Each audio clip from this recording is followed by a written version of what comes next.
Hi everyone, I'm Kelly Beers, a third-year WEX student at the University of Florida. And I'm Taylor Petrock, a second-year WEX student who is also studying at the University of Florida. Today, we will be finding the best marking methods for Virginia opossums. Currently, our problem is that the most used marking method for Virginia opossums is a radio collar. However, as addressed in multiple scientific studies, there are various problems associated with the use of radio collars. One of them being that they can be quite large and heavy in comparison to the average size of a Virginia opossum. Marks must be less than 5% of the body weight of the animal, and so there's a lot of these smaller opossums being left out when using this technique. While there are smaller radio collars available to counteract this, they are very costly and unrealistic for most studies. So here we are proud to propose our top 3 inexpensive alternative marking methods. Starting at number 3, dyes. Just like telling our friends apart using their different hair colors, we can do the same with opossums using shades of bright colors that contrast well against their gray fur. Some pros of using dyes include having high visibility and being non-invasive. The downsides include the temporary nature of this method. They don't last as long as other methods, and especially in these areas that are often groomed. There's also worry of increased predation. However, this should not be a major issue, as there was no correlation found when using this method on snowshoe hares.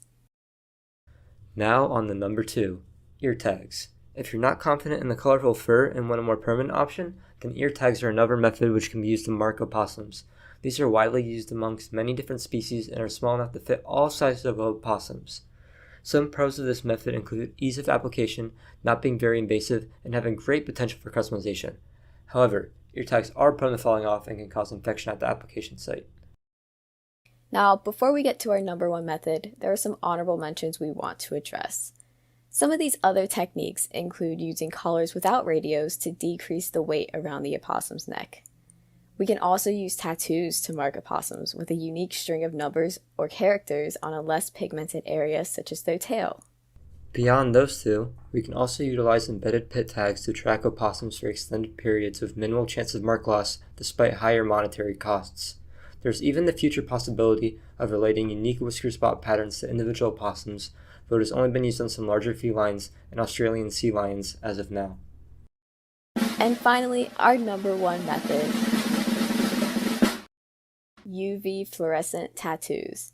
This newer up-and-coming marking method entails using fluorescent tattoo ink in the tail of the opossum that appears upon being highlighted with a UV light.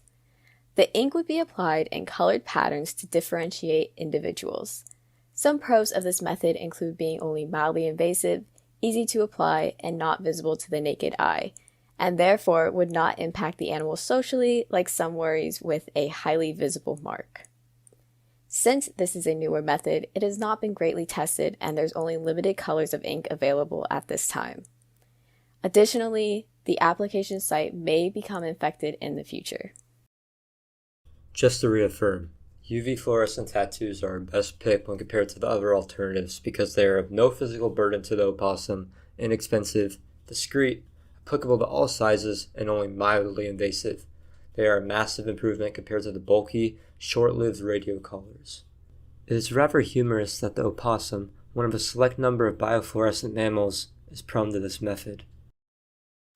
Before we wrap up, I want to give a big show of appreciation for Dr. McCleary's thorough teaching throughout the semester, his important criticism that enabled our project to be as good as possible, and his endless passion for the subject that is wildlife.